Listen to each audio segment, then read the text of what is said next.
Feliz y bendecido día, aprendiendo un curso de milagros. El secreto de la verdadera oración es olvidarte de las cosas que crees necesitar. Pedir algo específico es igual que ver el pecado primero y luego perdonarlo.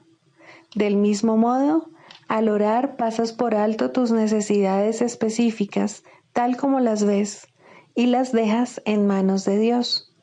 Ahí se convierten en los regalos que le haces, pues le dicen que no antepondrás otros dioses a Él, ni que quieres otro amor que el suyo. Este libro es un comienzo, no un final.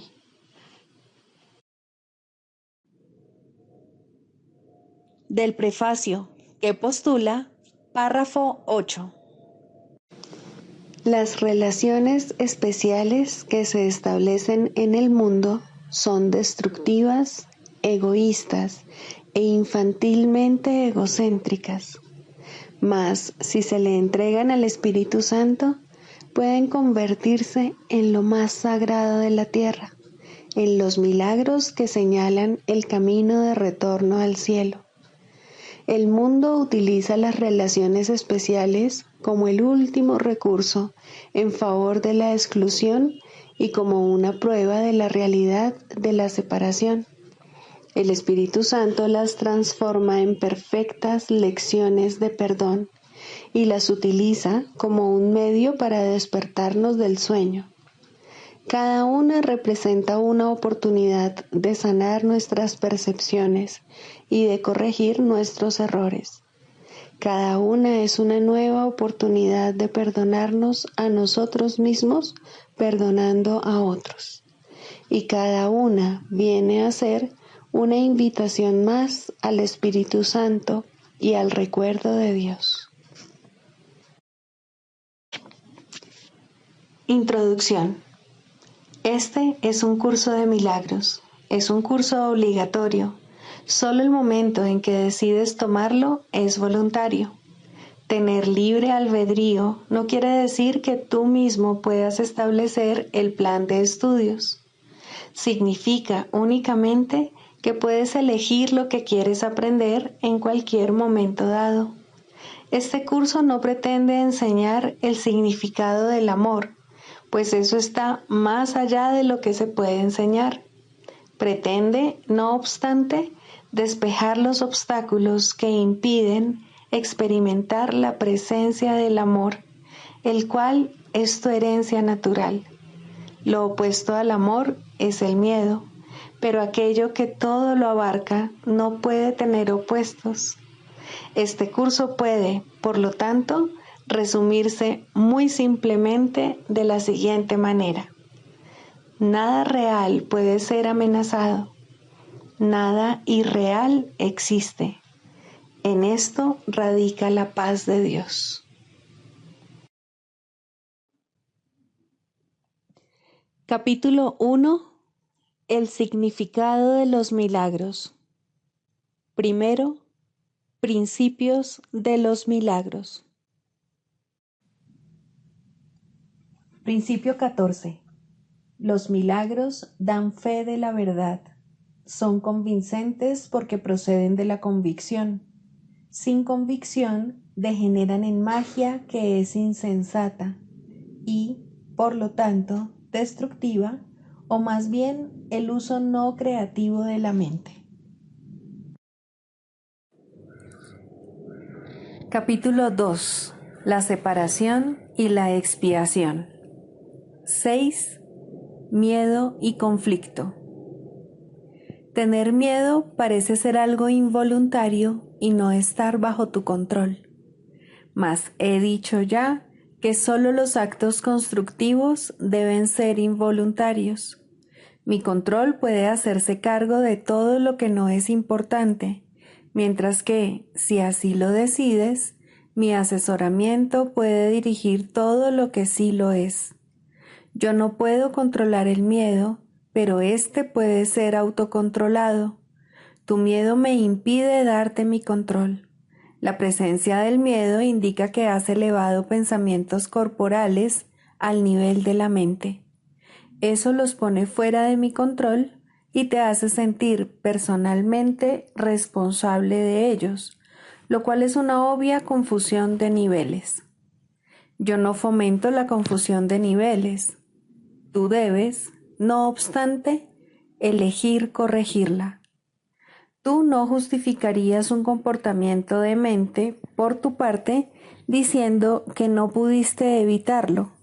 ¿Por qué, entonces, condonas pensamientos dementes? Hay una confusión en esto que te convendría examinar detenidamente. Tal vez creas que eres responsable de lo que haces, pero no de lo que piensas. La verdad es que eres responsable de lo que piensas porque es solamente en ese nivel donde puedes ejercer tu poder de decisión. Tus acciones son el resultado de tus pensamientos. No puedes separarte de la verdad otorgándole autonomía al comportamiento. Este lo controlo yo automáticamente tan pronto como pongas tu pensamiento bajo mi dirección. Siempre que tienes miedo, es señal inequívoca de que le has permitido a tu mente crear falsamente y de que no me has permitido guiarla. De nada sirve pensar que controlando los resultados de cualquier pensamiento falso se pueda producir una curación. Cada vez que tienes miedo es porque has tomado una decisión equivocada. Esa es la razón por la que te sientes responsable de ello. Tienes que cambiar de mentalidad, no de comportamiento, y eso es cuestión de que estés dispuesto a hacerlo. No necesitas orientación alguna excepto a nivel mental. La corrección debe llevarse a cabo únicamente en el nivel en que es posible el cambio. El cambio no tiene ningún sentido en el nivel de los síntomas, donde no puede producir resultados. Deshacer el miedo es tu responsabilidad. Cuando pides que se te libere del miedo, estás implicando que no lo es. En lugar de ello, deberías pedir ayuda para cambiar las condiciones que lo suscitaron. Estas condiciones siempre entrañan el estar dispuesto a permanecer separado. A ese nivel, tú puedes evitarlo. Eres demasiado tolerante con las divagaciones de tu mente y condonas pasivamente sus creaciones falsas. El resultado particular no importa. Lo que importa es el error fundamental. La corrección es siempre la misma. Antes de decidir hacer algo, pregúntame si tu elección está de acuerdo con la mía. Si estás seguro de que lo está, no tendrás miedo. El miedo es siempre un signo de tensión que surge cuando hay conflicto entre lo que deseas y lo que haces. Esta situación se presenta de dos maneras. Primera, puedes elegir hacer cosas conflictivas, ya sea simultánea o sucesivamente. Esto da lugar a un comportamiento conflictivo, lo cual te resulta intolerable, porque la parte de la mente que quiere hacer otra cosa se enfurece. Segunda, puedes comportarte de acuerdo a cómo crees que debes, mas sin querer hacerlo realmente. Esto da lugar a un comportamiento congruente, pero conlleva gran tensión. En ambos casos, la mente y el comportamiento están en desacuerdo, lo cual da lugar a una situación en la que estás haciendo algo que realmente no quieres hacer. Esto suscita una sensación de coerción que normalmente produce furia y es muy probable que también dé lugar a proyecciones. Siempre que tienes miedo es porque aún estás indeciso.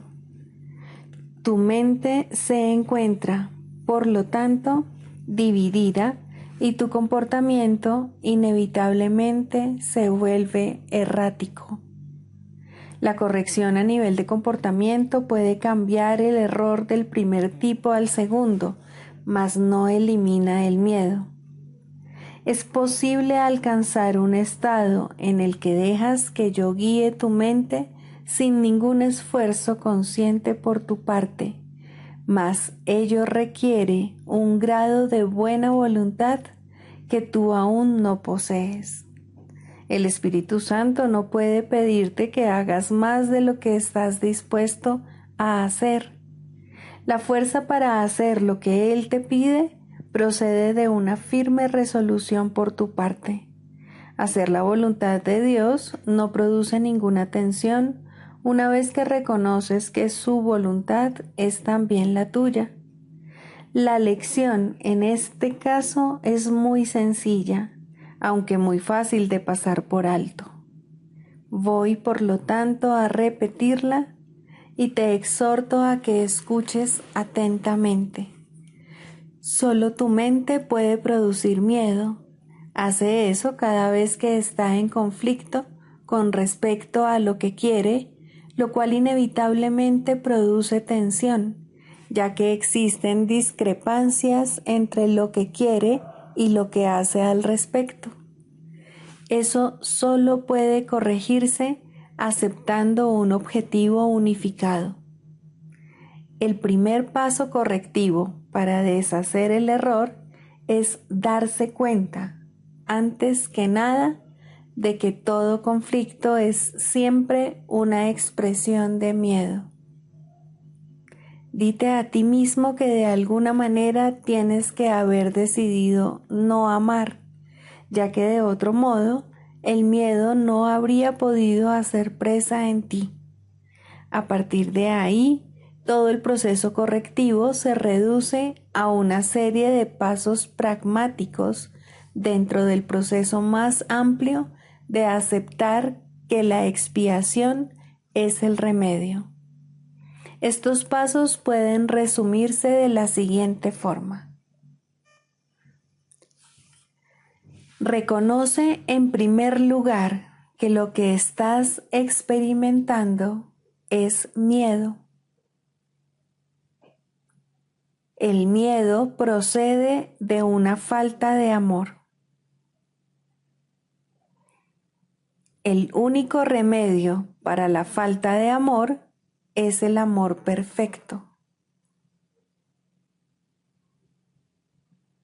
El amor perfecto es la expiación.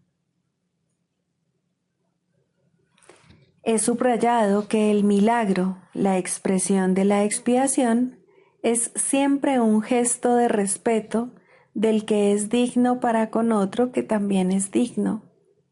El reconocimiento de esa dignidad lo restablece la expiación.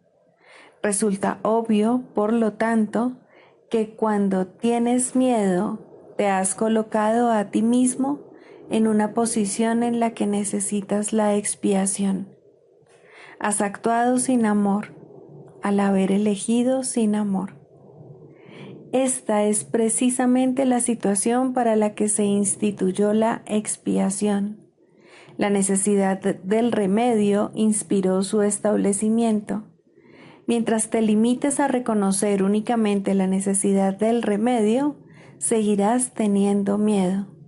Sin embargo, tan pronto como aceptes el remedio, habrás deshecho el miedo. Así es como tiene lugar la verdadera curación. Todo el mundo experimenta miedo.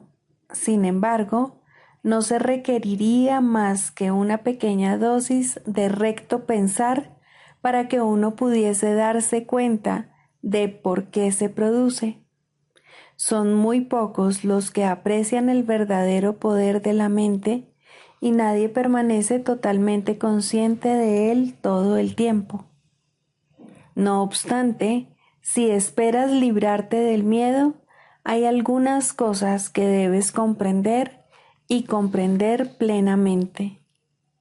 La mente es muy poderosa y jamás pierde su fuerza creativa. Nunca duerme, está creando continuamente. Es difícil reconocer la oleada de poder que resulta de la combinación de pensamiento y creencia, la cual puede literalmente mover montañas. A primera vista parece arrogante creer que posees tal poder, mas no es esa la verdadera razón de que no lo creas. Prefieres creer que tus pensamientos no pueden ejercer ninguna influencia real porque de hecho tienes miedo de ellos. Eso puede mitigar la conciencia de culpabilidad, pero a costa de percibir a la mente como impotente. Si crees que lo que piensas no tiene ningún efecto, puede que dejes de tenerle miedo, pero es bastante improbable que le tengas respeto. No hay pensamientos fútiles. Todo pensamiento produce forma en algún nivel.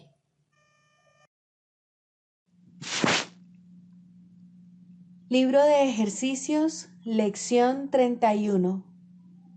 No soy víctima del mundo que veo. La idea de hoy es la introducción a tu declaración de emancipación. Una vez más, la idea debe aplicarse tanto al mundo que ves fuera de ti como al que ves dentro.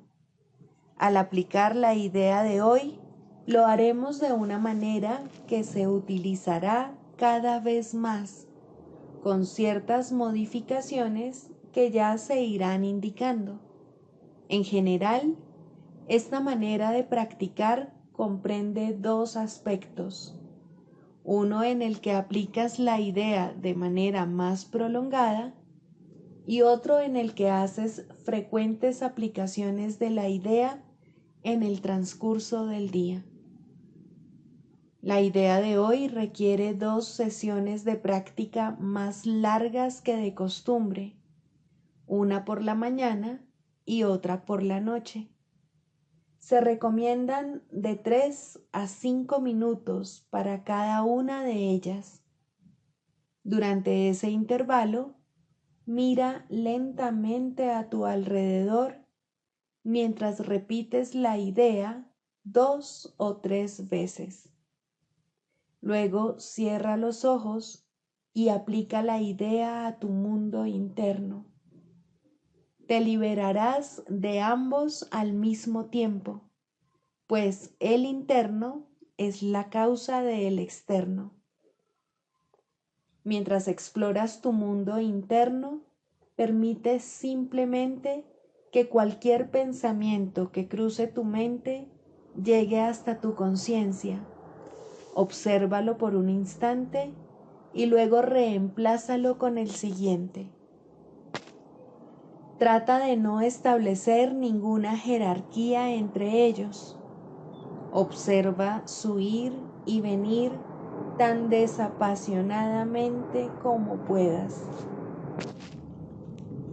No te detengas en ninguno en particular, sino trata de mantener un ritmo uniforme y calmado, sin ningún marcado interés por tu parte, mientras estés sentado observando tus pensamientos serenamente. Repite la idea de hoy en tu interior tan a menudo como quieras, mas sin ninguna sensación de premura. Repítela además tan frecuentemente como puedas en el transcurso del día. Recuerda que al hacerlo, estás haciendo una declaración de independencia en nombre de tu propia libertad. Y en tu libertad radica la libertad del mundo. La idea de hoy es también especialmente útil como respuesta a cualquier tipo de tentación que pueda presentarse. Es una declaración de que no vas a sucumbir a ella, aprisionándote así a ti mismo.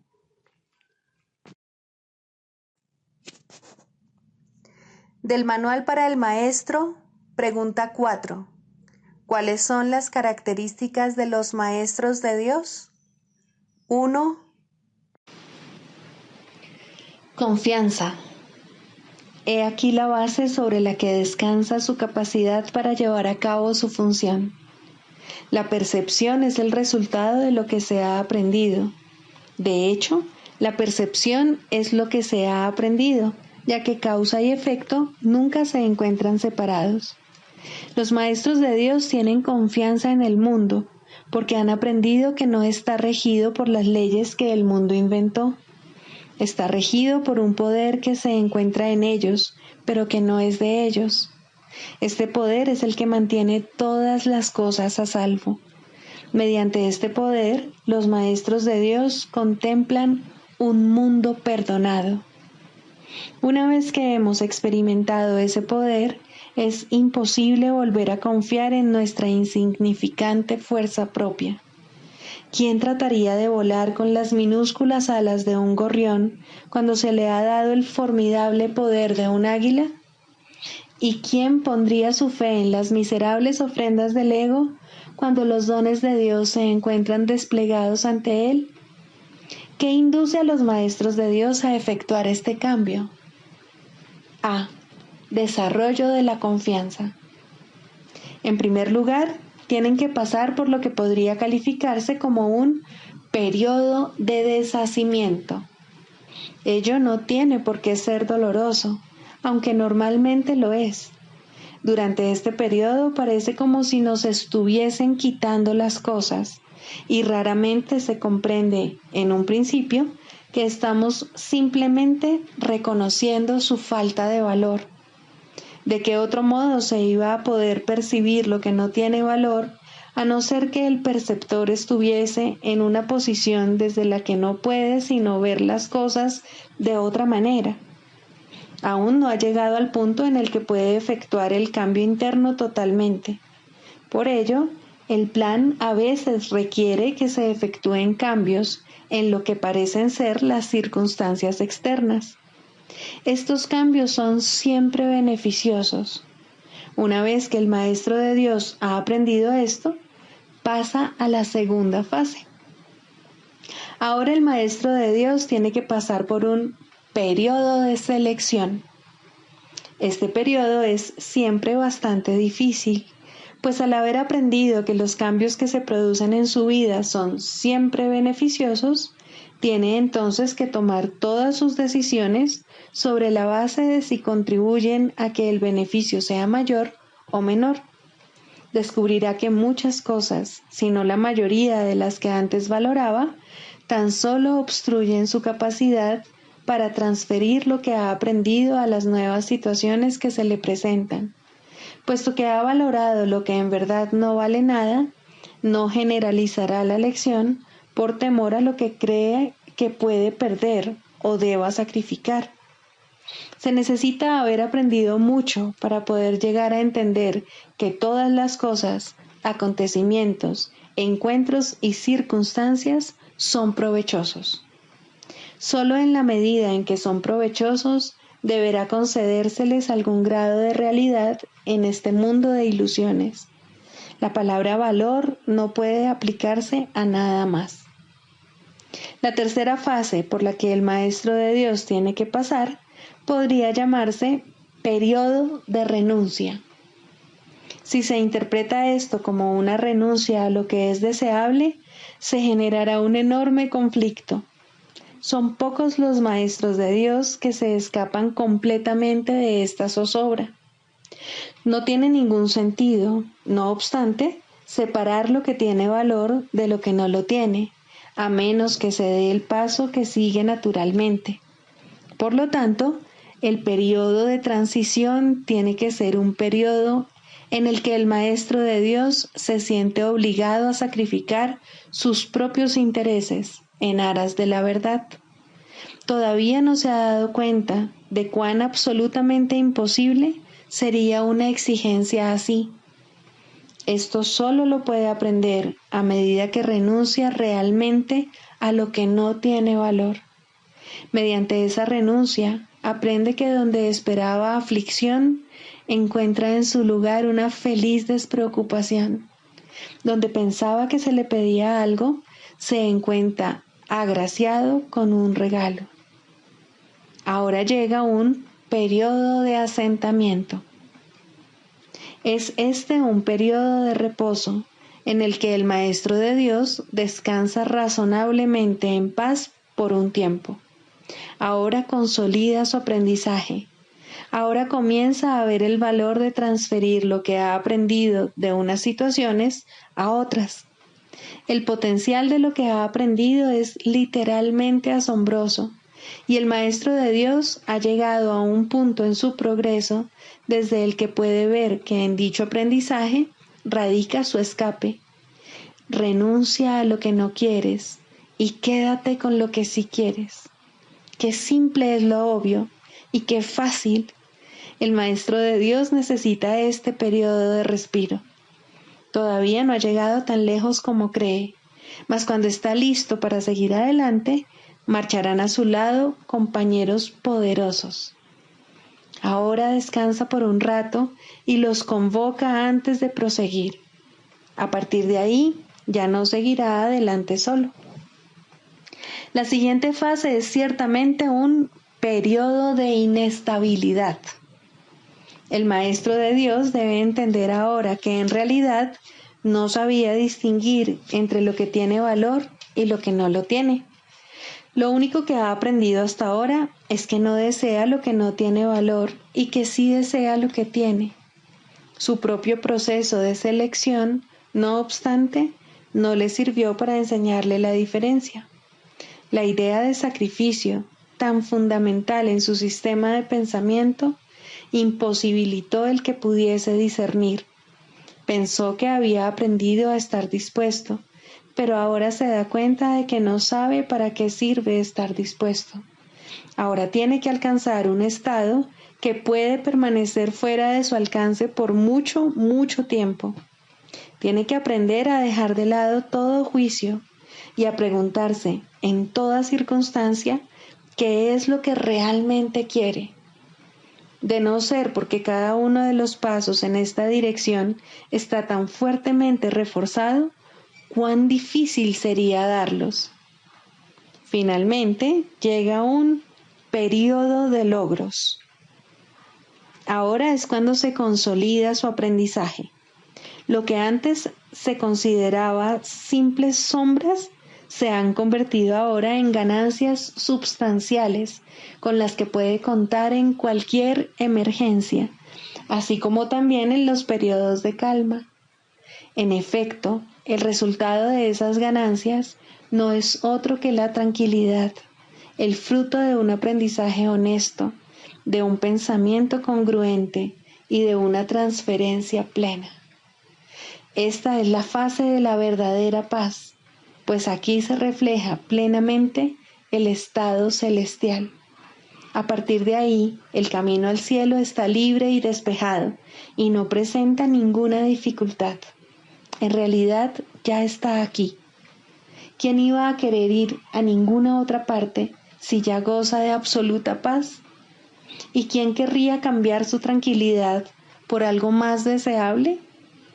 ¿Qué podría ser más deseable?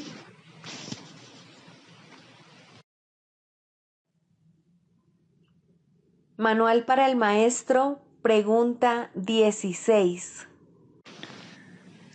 ¿Cómo debe pasar el día el Maestro de Dios?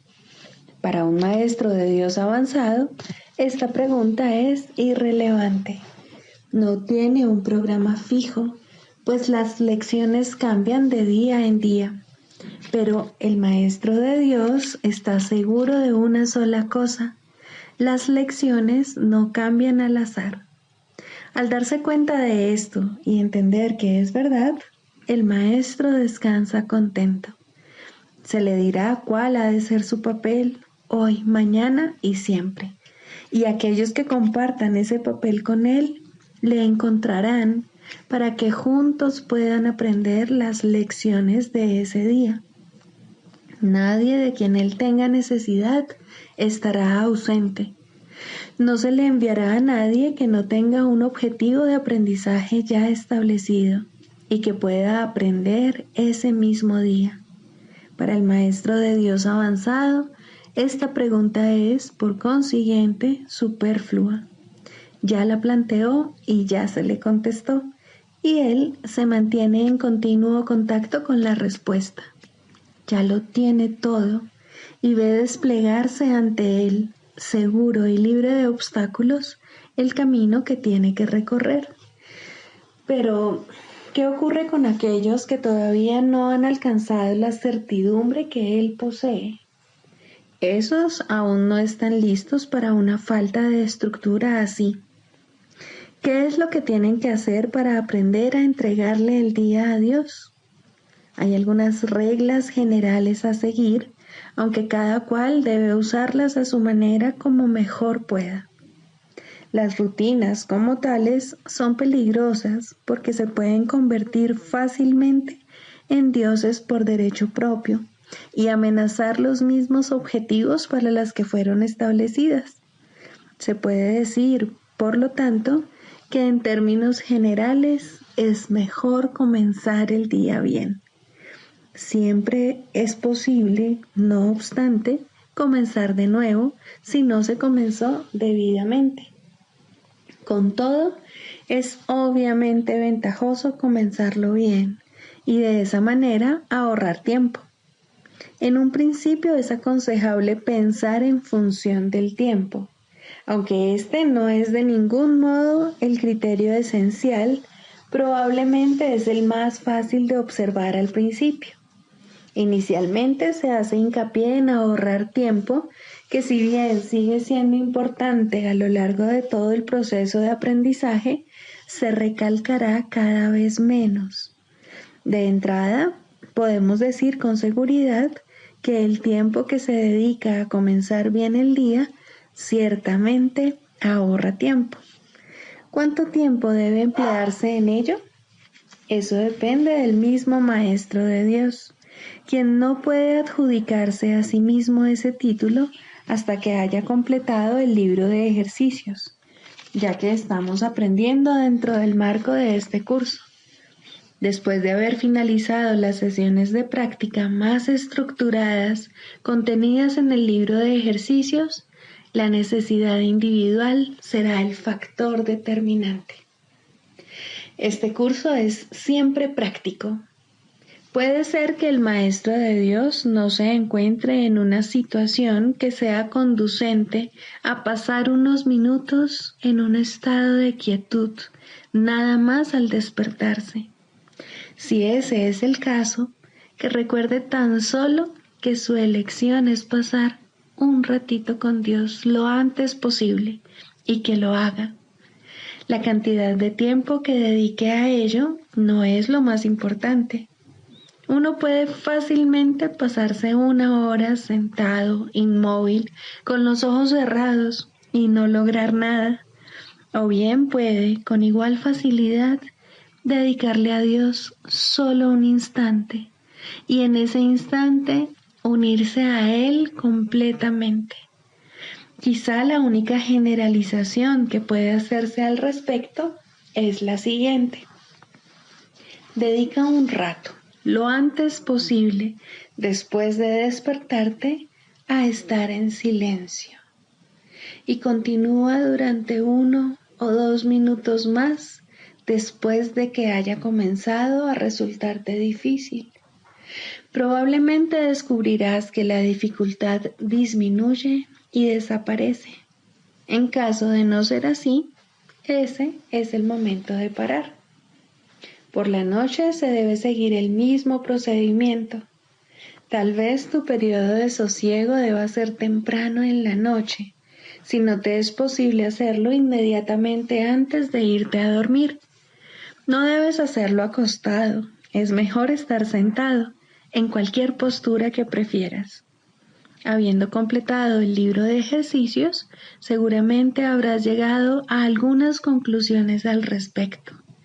Si te es posible, un momento apropiado para dedicárselo a Dios es justo antes de irte a dormir. Esto pone a tu mente en un estado de reposo y te aparta del miedo. Si te resulta más conveniente hacerlo más temprano, asegúrate al menos de no olvidarte pasar un rato, aunque sea solo un momento, en el que cierras los ojos y piensas en Dios. Hay un pensamiento en particular que debe recordarse a lo largo del día. Es un pensamiento de pura dicha, de paz, de liberación ilimitada. Ilimitada porque todas las cosas se liberan dentro de él. Crees que has construido un lugar seguro para ti mismo. Crees que has forjado un poder que te puede salvar de todas las cosas aterradoras que ves en sueños. Pero no es así. Tu seguridad no reside ahí. A lo que renuncias es simplemente a la ilusión de que puedes proteger tus ilusiones. Ese es tu temor, y solo ese. Qué insensatez estar atemorizado por nada, nada en absoluto. Tus defensas son inservibles, mas tú no estás en peligro. No tienes ninguna necesidad de ellas. Reconoce esto y desaparecerán, y solo entonces aceptarás tu verdadera protección. Cuán fácil y tranquilamente transcurre el tiempo para el Maestro de Dios que ha aceptado su protección.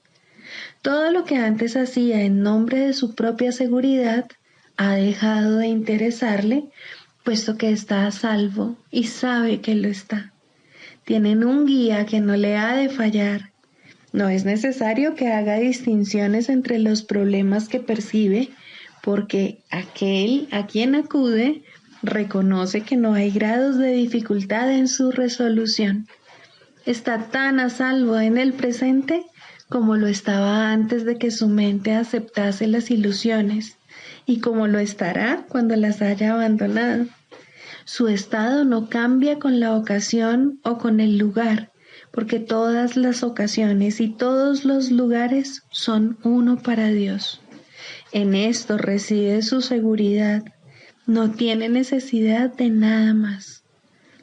Con todo, habrá tentaciones a lo largo del camino que al Maestro de Dios aún le queda por recorrer, y tendrá necesidad de recordarse a sí mismo durante el transcurso del día que está protegido.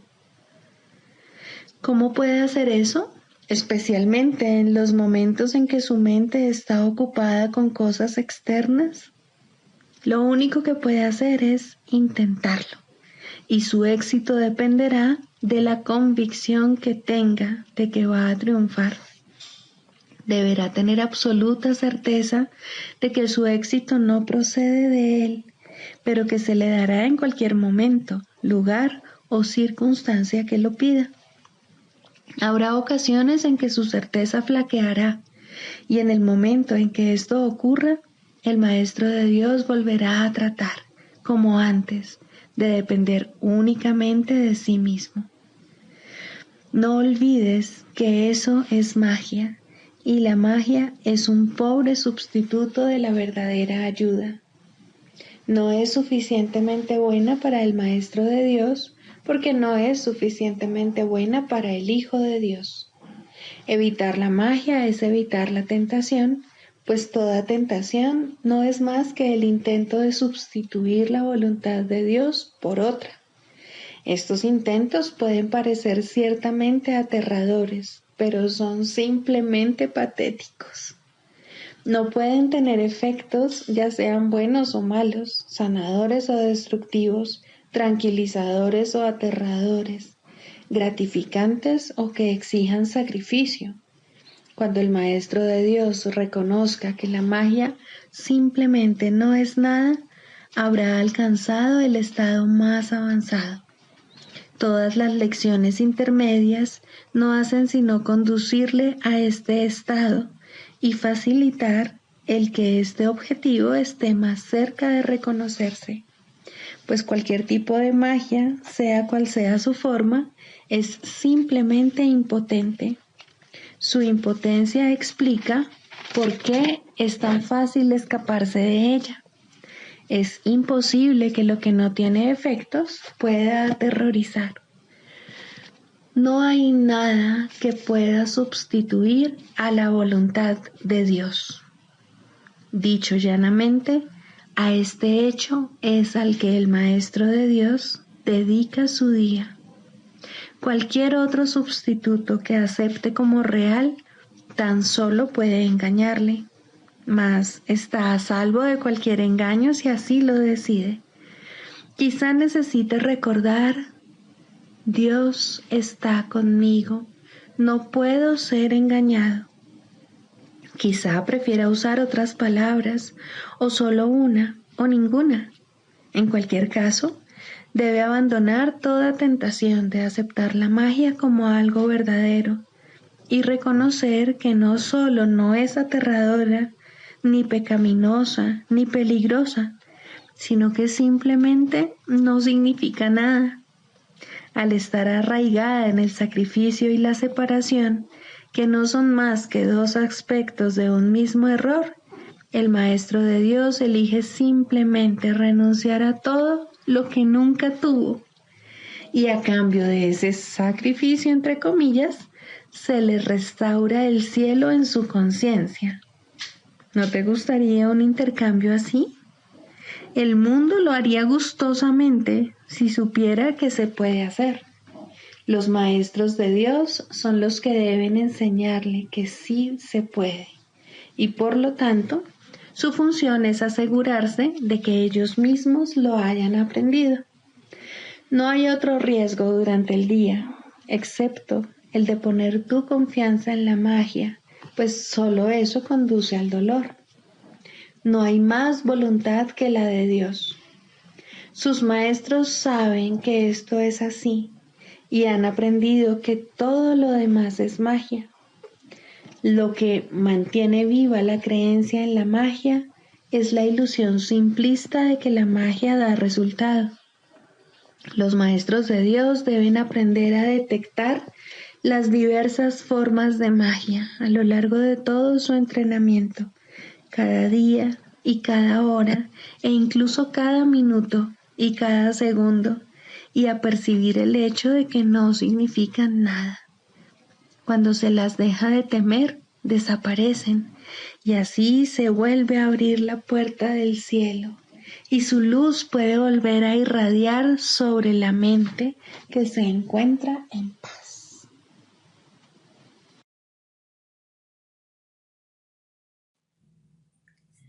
Manual para el maestro. Clarificación de términos. 4. La percepción verdadera, el conocimiento. El mundo que ves no es más que la ilusión de un mundo.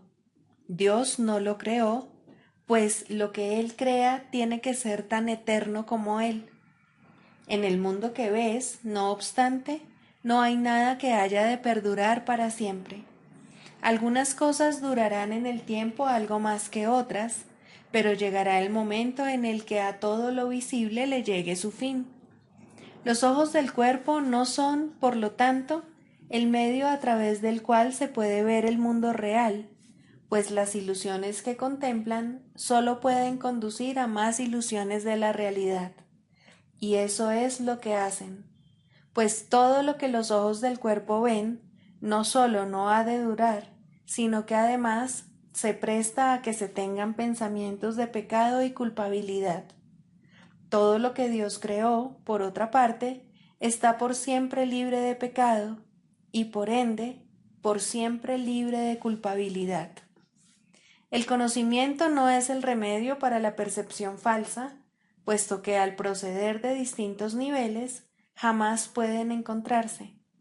La única corrección posible para la percepción falsa es la percepción verdadera. Esta no perdurará, pero mientras dure, su propósito será sanar. La percepción verdadera es un remedio que se conoce por muchos nombres. El perdón, la salvación, la expiación y la percepción verdadera son todos una misma cosa.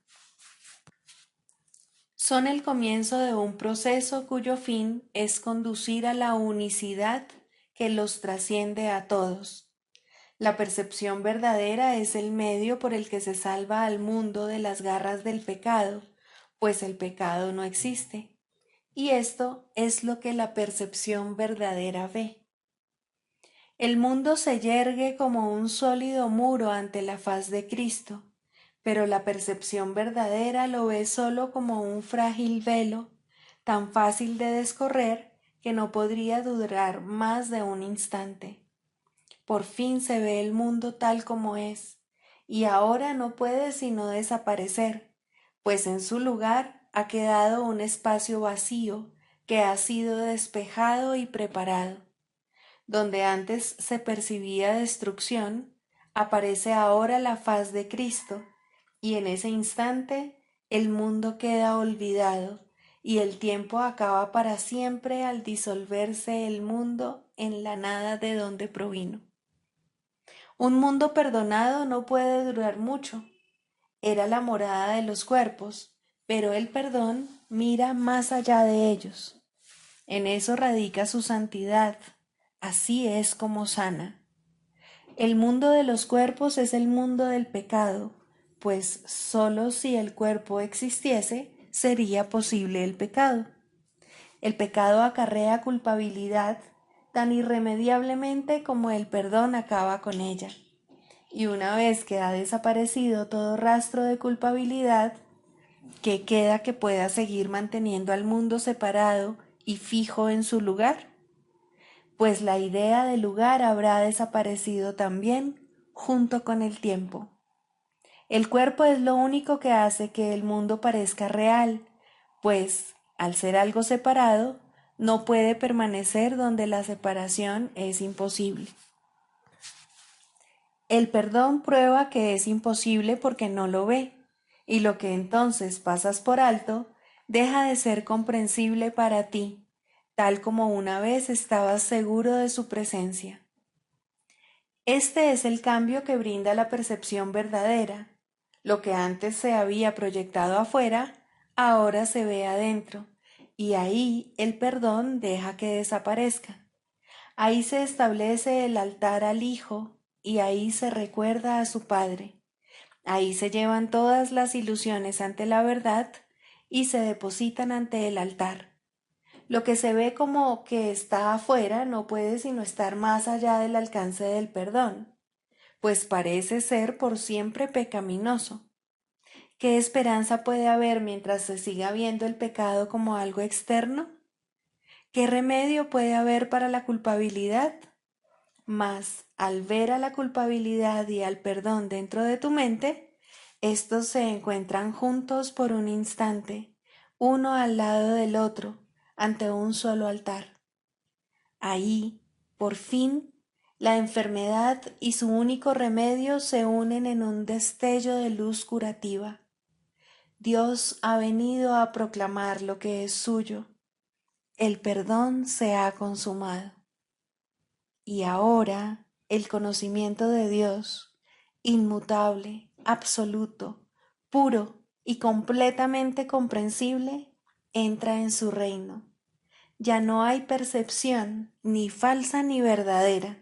Ya no hay perdón, pues su tarea ha finalizado. Ya no hay cuerpos, pues han desaparecido ante la deslumbrante luz del altar del Hijo de Dios. Dios sabe que ese altar es el suyo, así como el de su Hijo. Y ahí se unen, pues ahí el resplandor de la faz de Cristo ha hecho desaparecer el último instante del tiempo, y ahora la última percepción del mundo no tiene propósito ni causa, pues ahí donde el recuerdo de Dios ha llegado finalmente, no hay jornada, ni creencia en el pecado, ni paredes, ni cuerpos. Y la sombría atracción de la culpabilidad y de la muerte se extingue para siempre. Oh hermanos míos, si tan solo supierais cuánta paz os envolverá y os mantendrá a salvo, puros y amados en la mente de Dios, no haríais más que apresuraros a encontraros con Él en su altar. Santificados sean vuestros nombres y el suyo, pues se unen ahí en ese santo lugar. Ahí Él se inclina para elevaros hasta Él, liberándoos de las ilusiones para llevaros a la santidad, liberándoos del mundo para conduciros a la eternidad, liberándoos de todo temor y devolviéndoos al amor. Quinto, el proceso de la sanación. Aunque la verdad es simple, de todas maneras se le tiene que enseñar a aquellos que ya han perdido su camino en interminables laberintos de complejidad. Esta es la gran ilusión. En su estela viene la inevitable creencia de que, para estar seguro, uno debe controlar lo desconocido. Esta extraña creencia se basa en ciertos pasos que nunca llegan a la conciencia. Primero, se introduce a través de la creencia de que hay fuerzas que deben vencerse para poder estar vivo. Y luego, parece como si estas fuerzas pudiesen mantenerse a raya únicamente mediante un inflado sentido del yo, que mantiene en la oscuridad lo que en realidad se siente y busca elevar las ilusiones a la luz. Recordemos que los que vienen a nosotros en busca de ayuda están severamente atemorizados. Lo que creen que ayudará solo puede hacer daño. Lo que creen que les hará daño es lo único que puede ayudar. El progreso se vuelve imposible hasta que el paciente es persuadido de invertir su torcida manera de ver el mundo, su torcida manera de verse a sí mismo. La verdad es simple, pero tiene que enseñarse a aquellos que creen que los pondrá en peligro. Se le tiene que enseñar a aquellos que atacarán por sentirse amenazados y a aquellos que necesitan la lección de la indefensión por encima de todo, para que ésta les demuestre lo que es la fortaleza.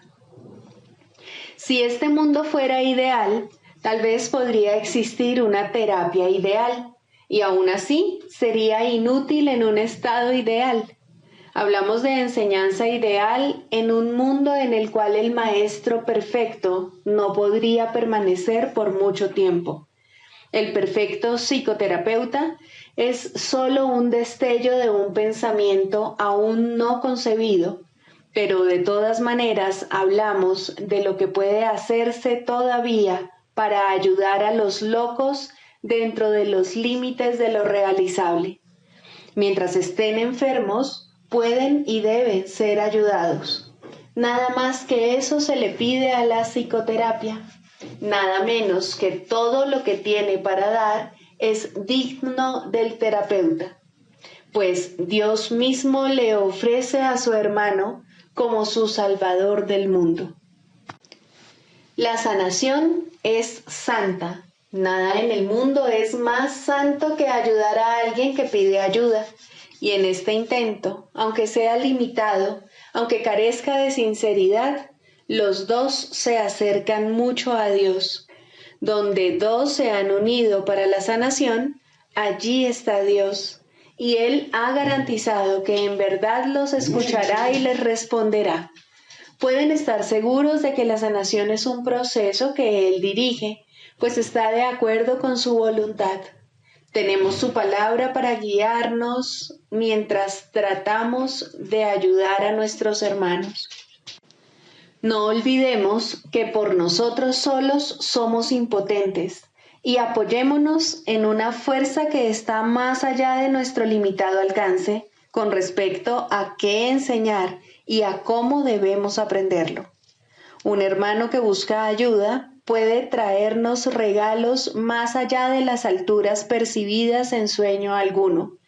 Nos ofrece la salvación, pues viene a nosotros como Cristo y Salvador. Lo que Él pide lo está pidiendo a Dios a través de Él, y lo que hacemos por Él se convierte en el regalo que le damos a Dios. El sagrado pedido de ayuda del Hijo de Dios en su percibido infortunio, su Padre no puede sino contestarlo, pero Él necesita una voz a través de la cual hablar su sagrada palabra, una mano con la cual pueda alcanzar a su hijo y tocar su corazón. En un proceso como ese, ¿quién podría no sanarse? Esta interacción sagrada es el plan de Dios mismo, por medio del cual su Hijo es salvado.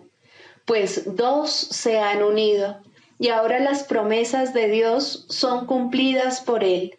Los límites impuestos tanto por el paciente como por el terapeuta no contarán para nada, pues la sanación ha comenzado. Lo que ellos tienen que comenzar, su Padre lo completará, pues Él jamás ha pedido otra cosa que la más pequeña buena voluntad, el menor avance, el más diminuto susurro de su nombre. Pedir ayuda en la forma que sea no es otra cosa que llamarlo, y Él enviará su respuesta a través del terapeuta que mejor pueda servir a su hijo en todas sus actuales necesidades. Tal vez la respuesta no parezca ser un regalo del cielo, puede incluso parecer un empeoramiento y no una ayuda. Aún así, que no seamos nosotros quienes juzguemos el resultado. En alguna parte, todos los regalos de Dios tienen que ser recibidos. En el tiempo, ningún esfuerzo puede hacerse en vano. No es nuestra perfección lo que se pide en nuestros intentos de sanar. Ya estamos engañados si creemos que hay necesidad de sanación. Y la verdad nos llegará solo a través de alguien que parece compartir nuestro sueño de enfermedad. Ayudémoslo a perdonarse por todas las ofensas por las cuales se condenaría sin causa. Su sanación es la nuestra, y según vemos que su impecabilidad llega brillando a través del velo de la culpa que cubre al Hijo de Dios, contemplaremos en él el rostro de Cristo y comprenderemos que no es sino el nuestro. Permanezcamos en silencio ante la voluntad de Dios y hagamos lo que ésta ha elegido que hagamos. Hay solo una manera mediante la cual llegamos a donde se iniciaron todos los sueños, y es allí donde los depositaremos para marcharnos en paz para siempre. Escucha a un hermano pedir ayuda y respóndele. Será a Dios a quien respondas, pues lo llamaste. No hay otra manera de escuchar su voz. No hay otra manera de buscar a su Hijo. No hay otra manera de encontrar tu propio ser. Santa es la sanación, pues el Hijo de Dios regresa al cielo a través de su benévolo abrazo. Pues la sanación le dice, en la voz que habla por Dios, que todos sus pecados le han sido perdonados.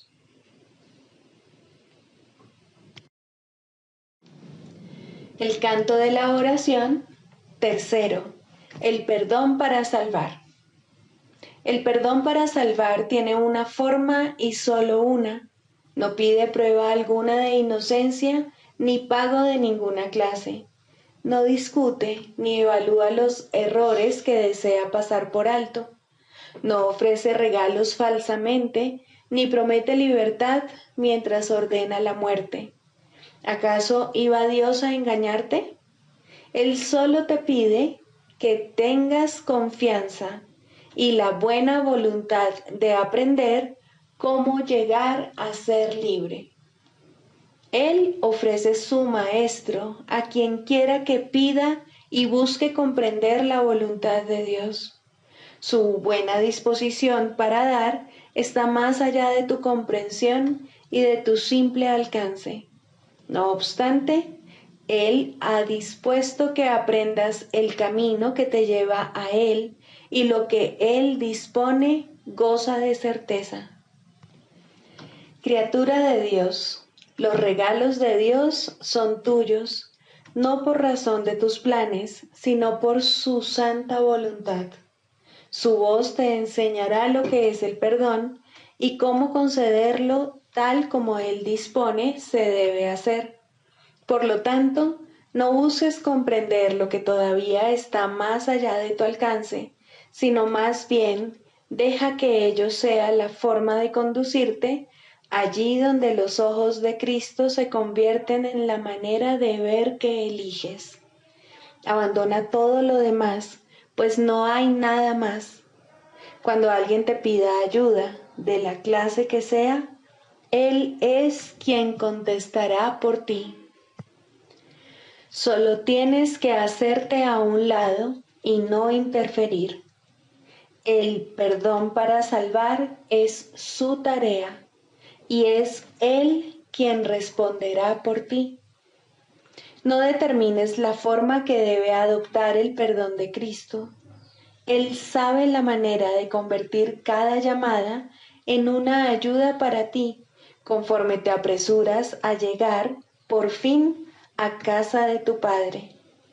Ahora Él puede hacer que tu paso sea firme y tus palabras sinceras, no con tu propia sinceridad, sino con la suya. Deja que Él se haga cargo de cómo vas a perdonar y así cada ocasión será para ti un paso más en dirección al cielo y a la paz. ¿No estás cansado del cautiverio? Dios no eligió esta amarga senda para ti. Lo que has elegido todavía puede deshacerse, pues la oración es misericordiosa y Dios es justo. La suya es una justicia que Él puede entender, pero tú aún no puedes. De todos modos, Él te dará los medios para que aprendas de Él y llegues por fin a entender que la condenación no es real y que fabrica ilusiones en su propio malvado nombre. Sin embargo, la forma que los sueños parecen adoptar es irrelevante. Las ilusiones no son ciertas. Solo la voluntad de Dios es verdad y tú eres uno con Él en voluntad y propósito. Aquí terminan todos los sueños. ¿Qué debo hacer por tu santo Hijo? Debe ser lo único que preguntes siempre que se requiera tu ayuda y se busque el perdón. No necesitas juzgar la forma en que se te pide, y no seas tú quien determina la manera en la que el perdón debe llegar para salvar al Hijo de Dios. La luz de Cristo en él es su liberación, y es esta la que responde a su llamada. Perdónalo tal como el Cristo decide que debes hacerlo, y contémplalo a través de sus ojos, y también habla por él. Él conoce la necesidad, la pregunta y la respuesta, y te dirá exactamente qué debes hacer, en palabras que puedas entender y también utilizar. No confundas su función con la tuya. Él es la respuesta, tú el que escucha. ¿Y acerca de qué te habla Él? Acerca de la salvación y del regalo de paz, acerca del fin del pecado, del fin de la culpa y del fin de la muerte, y acerca del papel que el perdón ocupa en él. Limítate a escuchar, pues él será escuchado por todo aquel que invoque su nombre y ponga su perdón en sus manos. Se le ha dado el perdón para que lo enseñe, para que lo salve de la destrucción y para hacer que los medios empleados para la separación, el pecado y la muerte se conviertan de nuevo en el santo regalo de Dios. La oración es su propia mano derecha, liberada para salvar conforme se le permite al verdadero perdón proceder de su eterna vigilancia y amor. Escucha y aprende y no juzgues. Es a Dios a quien te diriges para oír lo que debes hacer. Su respuesta será clara como el día, mas su perdón no es lo que tú crees que es, pero Él lo sabe y eso es suficiente. El perdón tiene un maestro que no fracasa en nada.